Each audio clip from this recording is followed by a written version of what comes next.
So Omer Hussein is the GM for Bitcoin DeFi.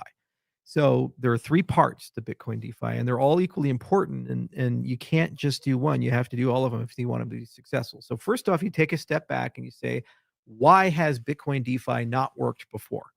Because it's not like it's a new thing. People, I've been in the space 15 years. Almost immediately after I entered the space, we were talking about Bitcoin DeFi.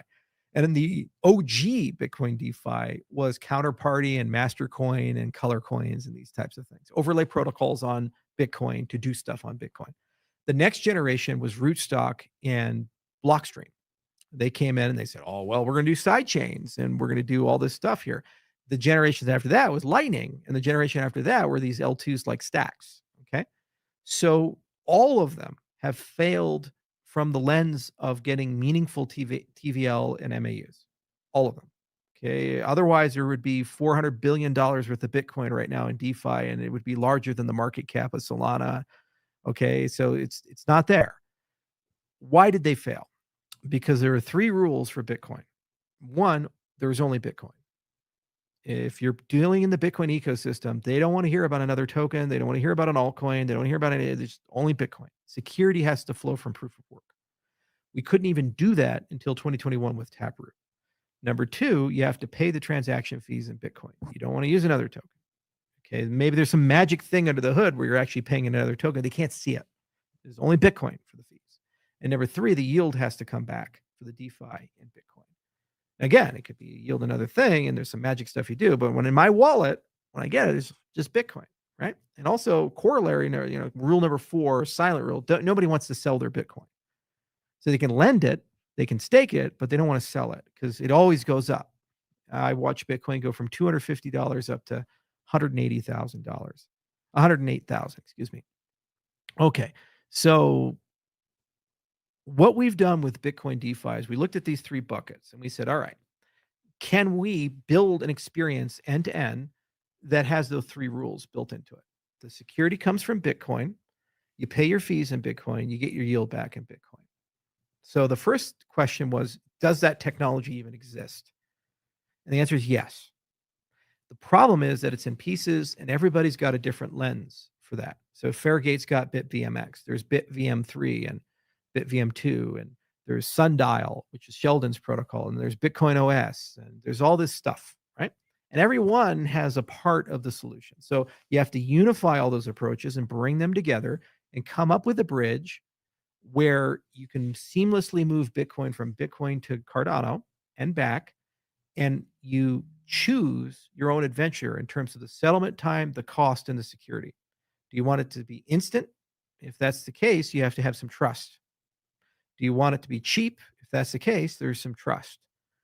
And do you want it to be secure, like only Bitcoin security? If that's the case, you have to wait for a while for that to settle.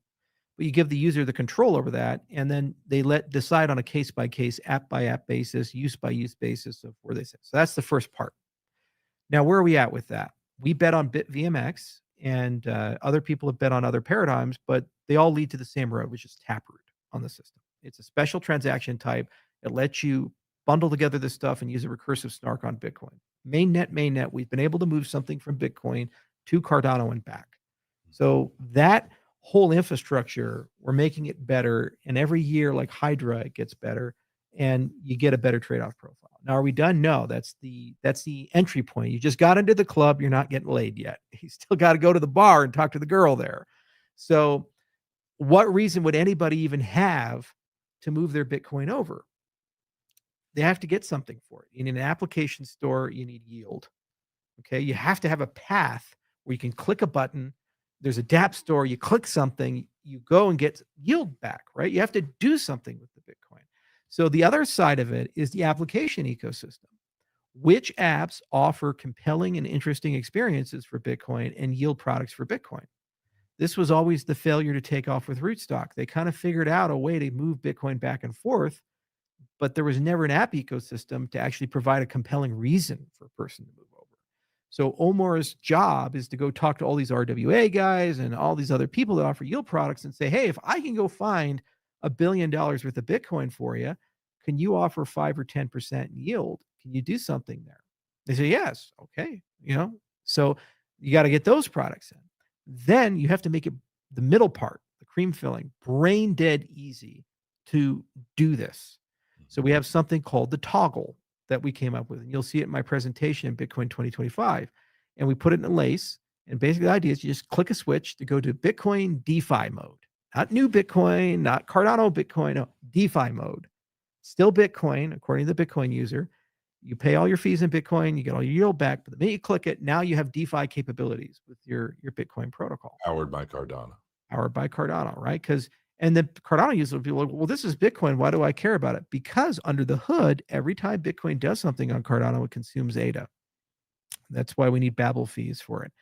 So it's just like tourism. When you go to Germany and you use your credit card, you pay in dollars, but they're actually paid in euros. So it creates demand for the euros. Similarly, when you pay with Bitcoin, you're actually creating demand for ADA. So more MAUs from the Bitcoin side, our TVL goes up, our transaction volume goes up, the consumption of ADA goes up. Good for us. But you have to keep those three rules in mind. So Omer is scaling up a 19-person team and he's working all sides of the market. We have the toggle in Lace. I want to get that into Brave, Bitcoin.com, blockchain.com, because that's 100 million users.